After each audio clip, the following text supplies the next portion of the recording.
Olá, queridos irmãos e irmãs, sejam bem-vindos de volta a mais estudo bíblico para o nosso crescimento na presença de Deus. E a pergunta de hoje é a seguinte: em minha leitura do livro de João, li um versículo bem estranho, onde Jesus diz que precisamos comer a sua carne e beber o seu sangue para termos a vida eterna.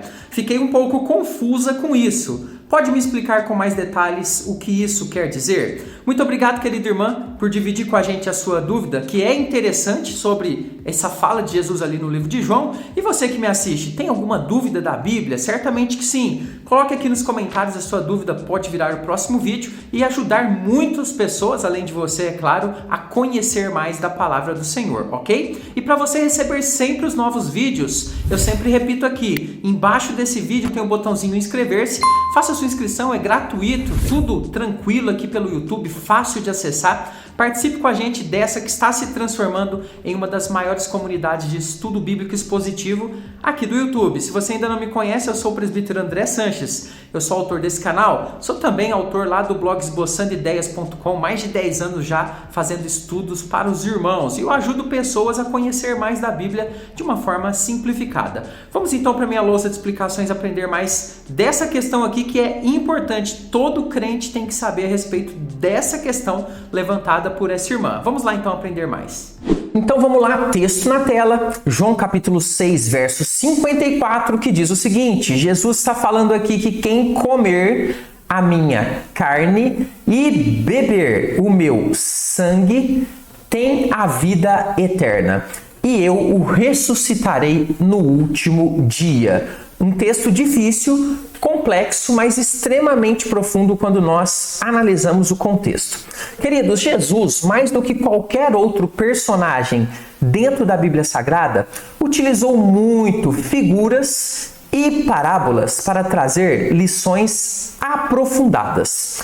Isso tinha um objetivo. O objetivo era instigar o ouvinte, sim, aquele que estava ali ouvindo o aprendizado, a querer saber mais a respeito daquela questão, a sair da multidão e buscar maior conhecimento. Você vai observar nas falas de Jesus que muitas delas foram feitas a multidões e elas foram feitas com o uso de parábolas e também com muitas figuras que tinham o objetivo então de extrair da multidão discípulos que desejassem de coração aprender mais e fossem para perto de Jesus Cristo. Mas claro, isso exigia também coração disposto a gastar tempo estudando, analisando e também meditando nas palavras do Mestre, exatamente como acontece hoje em dia. Muita gente acha a Bíblia difícil, e é para ser difícil mesmo. Sabe por quê? Porque somente discípulo tem a vontade, o desejo, o esforço de buscar mais, de se aproximar mais para aprender. O restante é só simpatizante, multidão que fica reclamando das dificuldades ao invés de amar a Deus a tal ponto de se aproximar dele para saber mais e meditar mais a respeito dele. Mas eu acredito que você é discípulo, eu sou discípulo, e com muito carinho nós vamos então a mais um aprendizado analisando em detalhes, por isso fique comigo até o final para um aprendizado mais completo. Começamos aqui analisando o contexto de João 6,54. Muita gente me pergunta como analisar o contexto. Você vai ver aqui uma pequena aula de como que a gente vai extraindo informações do contexto para trazer informações para a compreensão desse texto específico, João 6,54. Olha só, onde Jesus estava?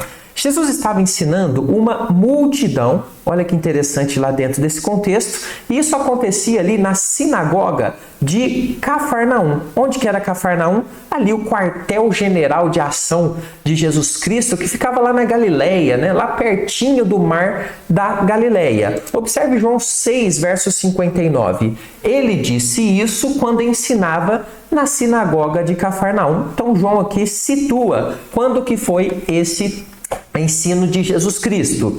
Essas pessoas, elas foram pessoas que participaram do milagre da multiplicação de pães e peixes. Você vai observar ali no próprio capítulo 6, de 1 a 15, depois você pode ler, se tiver essa curiosidade. Jesus faz um grande milagre ali e muita gente, então, vai atrás de Jesus até ali o local onde ele ficava, onde ele estava morando, ok? Em Cafarnaum. Então uma multidão começa a seguir depois desse milagre. Essas pessoas, elas estavam com muito interesse em Jesus, no entanto, preste bem atenção, o motivo principal desse interesse era porque elas tinham visto a multiplicação ali dos pães, né, que Jesus realizou em João 6, de 1 a 15, e queriam o quê? Algum benefício material. Ou seja, imagine alguém que multiplicasse para você as compras do mercado todo mês. Ah, que bênção que seria! As pessoas pensaram algo mais ou menos assim: alguém como esse eu quero na minha vida, eu quero estar perto. Só que isso foi logo percebido pelo Senhor Jesus Cristo. Observe em João 6, no verso 26, que ele diz para essas pessoas: em verdade vos digo. Eu vou dizer para vocês algo que é a realidade do coração de vocês. É isso que o Senhor está falando. Vocês me procurais não porque vistes sinais, ou seja, porque de fato, né, enxergaram Deus em tudo isso e querem amar a Deus e servir a Deus, mas porque comeste dos pães e vos fartastes. Então Jesus percebeu a intenção que era ir atrás de pão, de comida, de sustento através de uma vida fácil, de alguém que multiplicava. Olha só a intenção da multidão.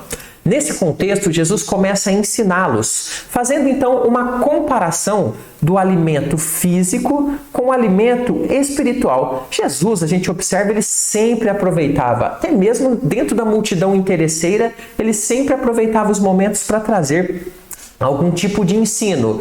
Então aqui ele vai mostrar que o alimento físico, ele é inferior quando comparado ao espiritual. Não que ele seja desnecessário, não é essa a comparação de Jesus, mas o que ele vai mostrar é que essas pessoas, elas precisavam do alimento espiritual, mas estavam dispostas somente a buscar o alimento físico. Observe o texto, João 6,51, eu sou o pão vivo. Então observe que ele utiliza aqui a figura do pão, que era um alimento muito conhecido e utilizado ali dentro da cultura. Eu sou o pão vivo que desceu do céu.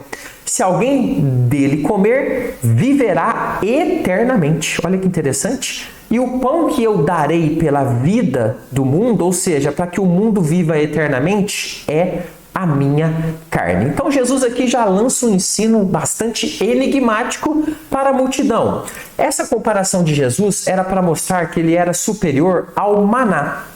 Por quê? Porque as pessoas estavam fazendo uma correspondência lá do maná que foi dado ao povo de Israel no Egito, e ele caía ali, né? E ele era colhido ali todos os dias, né? Na sexta-feira ele era colhido em dobro para não ser colhido no sábado, e o povo então estava vendo alguma ligação. E Jesus aproveitou essa ligação, só que ele mostra então que ele, o pão vivo que desceu do céu, era superior a esse maná e superior também ao próprio Moisés. Jesus era o alimento que dava a vida eterna, enquanto o maná foi algo passageiro que matou a fome física daquelas pessoas, mas aí o maná ele termina. Observe o texto de João 6,58. Este é o pão que desceu do céu, em nada semelhante àquele que os vossos pais comeram e contudo morreram. Então veja, o maná era ou foi, melhor dizendo, um alimento físico. Só que Jesus é o alimento espiritual que dá a vida eterna. Observe bem, quem comer este pão viverá eternamente. E aqui Jesus está falando dele mesmo. E a gente vai entender um pouquinho o que significa tudo isso. Vá acompanhando comigo aqui em detalhes. Então a gente aprendeu um pouquinho do contexto. Agora a gente vai entrar um pouquinho nessa frase que chocou os ouvintes. E um pouquinho mais para o final, eu vou explicar para você por que eles tiveram uma reação tão negativa àquilo que Jesus estava falando. Antes eu quero que você olhe essa imagem. Seja sincero agora para você mesmo e para Deus. Você hoje, pelo tempo que você já é cristão, já tem um conhecimento satisfatório de toda a Bíblia, de todos esses livros aqui que nós temos dentro do Velho Testamento e do Novo Testamento?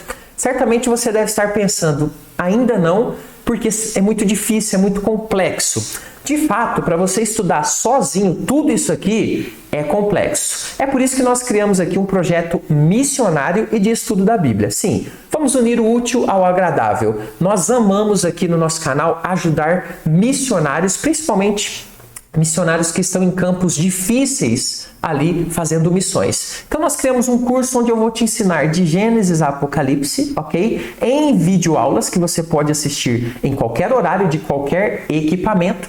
Vamos estudar desde o comecinho lá de Gênesis até Apocalipse e, claro, tudo que a gente arrecadar aqui com esse treinamento, com esse curso, a gente estará destinando para missões, ok? Nós vamos pagar os custos e destinar o restante para missões. Quer fazer parte disso? Primeiro comentário fixado desse vídeo e também na descrição. E eu quero dizer que é extremamente acessível esse curso que nós criamos para você e você vai estar estudando a Bíblia, ajudando missões e terá contato diretamente comigo pelo WhatsApp, ok? Se você sentiu no coração de participar, veja lá mais informações. Olha só, é nesse contexto então que nós trabalhamos até agora que Jesus diz ali aquela frase chocante que nós já lemos no comecinho, João 6,54. Quem comer a minha carne e beber o meu sangue tem, ou seja, passa a ter, a partir desse momento, a vida eterna. E eu o ressuscitarei no último dia. Então a gente começa então a ter que entender o que significa comer e beber a minha carne. E a gente vai fazer isso. Veja, esse conceito, evidentemente, ele é figurado e aponta para o sacrifício que o Senhor Jesus fez ou iria fazer naquele momento, né, em que ele estava vivo ainda, ele iria fazer no futuro, já que ele entregaria o seu corpo e também o seu sangue ali para a crucificação em nosso favor, para pagar os nossos pecados. Além disso, esse comer indica que Cristo ele passa a fazer parte da vida da pessoa, um tipo de união especial, como quando nós comemos um alimento e ele é absorvido por nosso organismo e faz parte dele. E aí Jesus explica isso em João 6,57, onde ele diz o seguinte: assim como o Pai que vive me enviou, e igualmente eu vivo pelo Pai, também quem de mim se alimenta, por mim viverá. O que Jesus está falando aqui é um conceito simples. O conceito é o conceito de união. Ou seja, a união de Cristo com Deus é o padrão de união perfeito, que inspira a mesma união que nós devemos ter com o Senhor Jesus Cristo. Mas essa união, dentro dessa figura que Jesus utilizou, ela acontece quando nós comemos da carne e bebemos o sangue de Jesus. É por isso que agora a gente precisa entender como que nós comemos a carne e bebemos o sangue de Jesus dentro desse ensino que ele acaba de dar aqui. É muito simples e você vai perceber de cara. O Senhor Jesus, ele explica que isso é feito quando nós cremos. Sim, não tem nada de sobrenatural, nada disso, é coisa simples. Quando nós cremos, quando a nossa fé está totalmente focada no Senhor Jesus, nós cremos na obra dele, nós cremos naquilo que ele fez. Olha só o que acontece. João 6,29, respondeu-lhes Jesus: a obra de Deus é essa. Olha que simplicidade. Que creiais naquele que por ele foi enviado. A fé. Sim, exatamente. Quando a gente vê lá em João 6,54 que comer a carne e beber o sangue traz a vida eterna, a gente pode cruzar com outros textos. Por exemplo, Efésios 2, 8 e 9, que fala a respeito de crer para ser salvo. É mediante a graça, nós cremos e somos salvos. É isso que Jesus está falando aqui. Jesus deu a sua carne e o seu sangue, morreu na cruz em nosso lugar. Para comer dele é preciso crer nessa obra que ele fez. Coisa simples. Cabe a nós crermos totalmente nesse sacrifício feito em nosso favor e estarmos então totalmente unidos, assim como Cristo está unido com Deus. Quando a gente crê em Jesus Cristo, passamos a fazer parte dessa união perfeita através da fé, que é então o significado de comer a sua carne e beber o seu sangue. Mas olha que interessante, teve um grupinho ali na multidão que começou a falar o quê? Ah, não, esse Jesus está estimulando canibalismo, que heresia. Gente, na multidão sempre vai ter ou vão ter críticos. A multidão é aquela que critica, aquela que murmura. Não é aquela que procura conhecer mais, entender mais o que Jesus está falando. E olha só, é evidente que é isso que acontece. Essa figura de linguagem sobre comer a carne e beber o sangue surpreendeu aquelas pessoas, já que compreenderam a fala de Jesus como algo literal e também não estavam dispostas a compreender com mais profundidade. Se tivessem, o Senhor explicaria, como ele fazia, por exemplo, aos discípulos que lhe perguntavam: Senhor, explica-nos a parábola do joio, por exemplo. Então, a multidão, ela queria apenas murmurar. E claro, quando a gente fala de canibalismo e beber sangue de forma literal, era algo abominado ali na lei de Moisés, que estava no Velho Testamento. Então, de fato, aqueles que tinham esse entendimento iriam entender que Jesus era um louco. Então, observe João 6,52. Disputavam, pois, os judeus entre si, dizendo: como pode este dar-nos a comer a sua própria carne? Olha que absurdo. Eles entendem totalmente equivocadamente aquilo que Jesus estava explicando e obviamente não tinham interesse de saber mais. Essa falta de compreensão e falta de fé claras fizeram com que essas pessoas simplesmente rejeitassem esse banquete que Jesus estava dando a elas ali. Jesus mostrou sinais, fez a multiplicação de pães e peixes, que tinha ali o seu objetivo e que instigava o coração dessas pessoas a conhecer mais de Jesus.